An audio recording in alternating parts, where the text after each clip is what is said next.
I've settled for a lot of stuff in my life before and thought, this is good enough. I'm kind of happier, kind of content, and just going to do enough just to get by. And again, for a lot of folks, just enough to get by may be fine. You show me somebody that's kind of sitting in the middle of the bench on any sport level, someone who gets minimal playing time, and they probably doing just enough to just get by. They ain't staying in the gym after for another extra 30 minutes or an hour, getting up extra shots, or standing in the batting cage, getting extra swings, or standing in the weight room a little bit longer.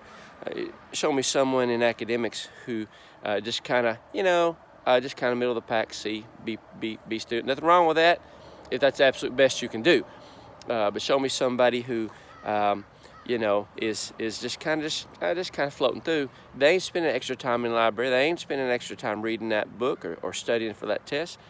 Show me somebody that's making average pay in their industry, whatever that is. They probably ain't getting there earlier than everybody else, leaving a little bit later than everybody else, putting in a little extra time, taking a shorter lunch break. I don't know what it is. Just showing and proving to your boss that you're ready for some extra pay and do some extra, getting some extra benefits. Somebody who, in a very spiritual sense, says, I've got it figured out. I'm not going to read my Bible anymore or take in extra outside sources that teach me about God, or pray extra. I'm just going to do just enough to get by. Just enough to get by.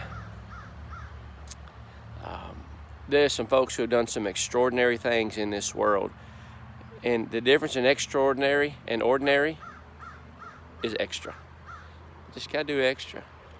And that's, I'm trying my best in a lot of areas to try to do some extra. It may not make sense to everybody else. That's all right.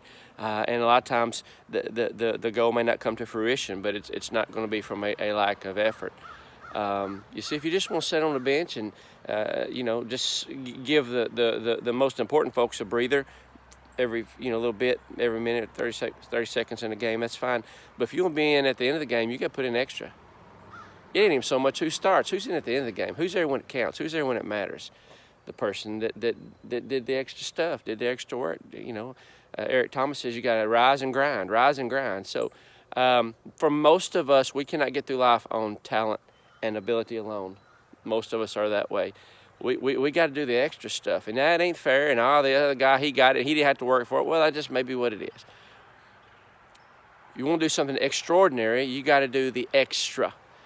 Most of the time, if you look at someone's amazing achievements, you'll find that what they had to overcome to get to that achievement was more amazing than the achievement itself. Look at their past, their background, their family situation, what they came from, the dysfunction, their handicap, their whatever it may be. And then you see what they did, and you're like, then you find out their backstory, and you're, oh my gosh, holy cow.